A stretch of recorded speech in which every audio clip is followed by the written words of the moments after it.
Welcome to my channel. কেমন আছেন সবাই? আশা করছি অনেক অনেক ভালো আছেন। আজকে আমি বানাবো পুঁটি মাছের টক। এই মাছগুলো খুবই সুস্বাদু আর খুবই মিষ্টি। এক দাদু আছেন, উনি যেদিনই মাছ ধরেন সেদিনই এসে দিয়ে যান। পুরো টাটকা থাকে মাছগুলো, ওই জন্য এত সুন্দর খেতে। তো দেখুন আমি কেমন করে বানাচ্ছি। প্রথমেই লবণ স্বাদ মতো দেবেন, তারপরে হলুদ দেবেন, দিয়ে ভালো করে এটাকে মাখিয়ে নিতে হবে। খুব সুন্দরভাবে মাখিয়ে নিতে হবে। মাছগুলো পুরো টাটকা, যখন এনেছিল তখন পুরো লাফাচ্ছিল। এবার বাটার জন্য আদা রসুন আর পেঁয়াজ নিয়ে নিয়েছি। রসুনটাকে থেতো করে নেব ভালো করে।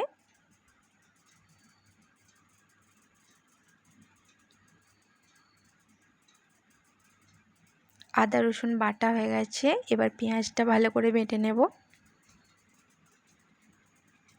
পেঁয়াজটা বাটা হয়ে গেছে খুব সুন্দরভাবে।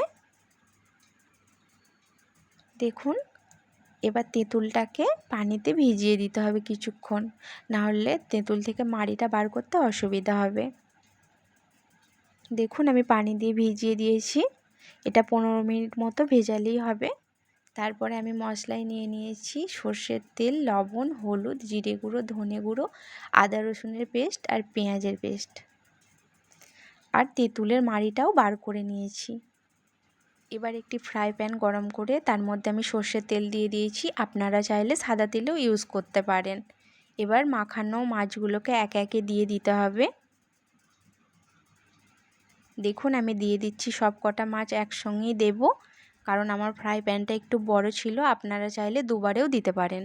আর মাছগুলো বন্ধুরা খুব বেশি কড়া করে ভাজবেন না, মিডিয়াম হালকাভাবে ভাজতে হবে, না হলে কিন্তু খেতে একদমই ভালো লাগবে না মাছগুলো।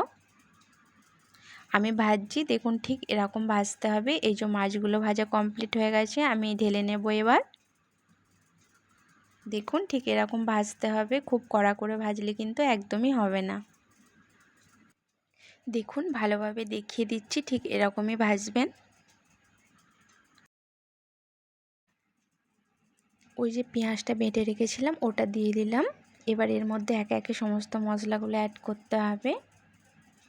প্রথমে দিয়ে দিলাম রসুন বাটা, তারপর আদা বাটা, তারপরে লবণ দিয়ে দিলাম। আমি আমার যতটুকুনি মাছ সেরকমই পরিমাণ মতো দিচ্ছি, আপনারা আপনাদের পরিমাণ মতো দেবেন। তারপরে ধনে গুঁড়ো দিয়ে দিলাম। এবার দেব জিরের গুঁড়ো,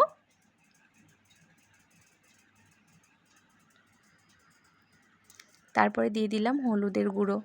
এবার এই সব কটাকে একসঙ্গে মাখিয়ে নিতে হবে খুব ভালো করে সর্ষের তেল দিয়ে। আমি দিয়ে দিয়েছি পরিমাণ মতো তেল। এবার ভালো করে এটাকে মাখিয়ে নিতে হবে। খুব ভালো করে মাখানোর পর এটাতে কিছুটা পানি অ্যাড করতে হবে। একবার হলেও বানিয়ে দেখবেন, খুবই ভালো লাগবে খেতে এটা। এবার পরিমাণ মতো পানি দিয়ে দেবো একটু।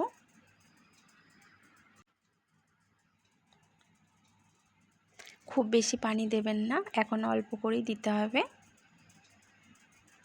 মাখো মাখো যেন থাকে ঝোলটা। এবার ওই যে তেঁতুলের মাড়িটা বার করে রেখেছিলাম ওই মাড়িটা দিয়ে দিলাম। আপনারা চাইলে এই মাড়িটা যখন ফুটবে ঝোলটা তখনও দিতে পারেন, আমি একসঙ্গেই দিয়ে দিলাম। এরকমও করতে পারেন, আবার ঝোলটা ফুটলেও দিতে পারেন, দু রকমভাবেই করতে পারেন। এবার ওই যে ভেজে রাখা মাছগুলো ছিল, মাছগুলো ওর মধ্যে দিয়ে মাখিয়ে নিতে হবে আরও একবার।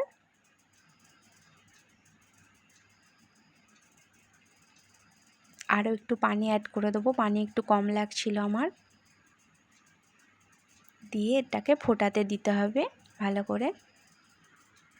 আমি বসিয়ে দিয়েছি ফোটাতে, এবার এটাকে ফোটা পর্যন্ত অপেক্ষা করতে হবে। গ্যাসের ফ্লেমটা হাই করে রাখবেন, একটা ঢাকনা দিয়ে দেবেন যাতে তাড়াতাড়ি ফুটে যায় এটা।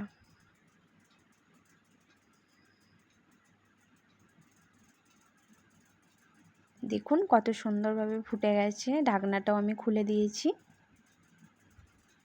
এবার মাঝে মাঝে নেড়ে চেড়ে দেবেন যাতে তলাটা ধরে না যায়। ভিডিওটা শুধু দেখলেই হবে না, এরকম একবার বানিয়েও ফেলতে হবে।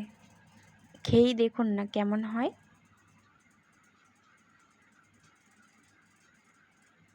দেখুন ফুটছে ঝোলটা। আমি মাঝে মাঝেই ঢাকনাটা লাগিয়ে লাগিয়ে আবার একবার খুলছিলাম, আবার একবার দিচ্ছিলাম, আর মাঝে মাঝে নেড়ে দিচ্ছিলাম। দেখুন ঝোলটা কতটা মরে এসেছে। আপনারা চাইলে এর থেকে আর একটু বেশি ঝোল রাখতে পারেন। আমার এরকম ভালো লাগে তাই আমি এরকমই রেখেছি। এই টকের ঝোলটা খেতে কিন্তু ভাতের সঙ্গে খুবই ভালো লাগে। আমার তো বিশেষ করে অনেক অনেক বেশি ভালো লাগে। এবার নামানোর আগে সামান্য পরিমাণ চিনি দিয়ে দেবেন, যেন খুব মিষ্টি আর টকও না থাকে। চিনিটা দিলে স্বাদটা আরও দ্বিগুণ হয়ে যাবে টকের। আমি দিয়ে দিয়েছি পরিমাণ মতো চিনি। এবার একটু নাড়িয়ে দিতে হবে যাতে চিনিটা গলে যায় এবং মাছের মধ্যে মিশে যায়। এবার এটা হয়ে এসেছে, নামিয়ে ফেলবো।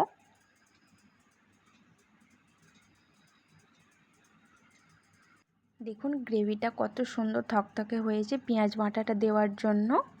এবার এটাকে আমি ঢেলে নেব, একদমই হয়ে গেছে। এটা খেতে যা হয়েছিল বন্ধুরা, সেই স্বাদ হয়েছিল, আপনাদের কাছে বলার মতো নেই। অবশ্যই একবার বানিয়ে খেয়ে দেখবেন আর আমাকে কমেন্ট করে জানাবেন কেমন হয়েছে।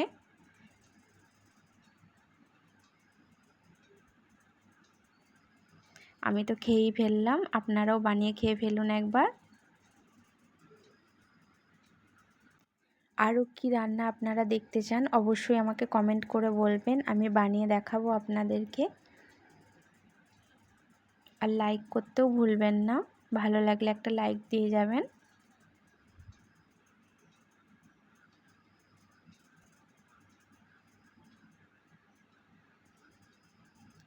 আমার চ্যানেলটা সাবস্ক্রাইব করে দেবেন বন্ধুরা। শেষ পর্যন্ত থাকার জন্য অনেক অনেক ধন্যবাদ। ভালো থাকবেন, সুস্থ থাকবেন।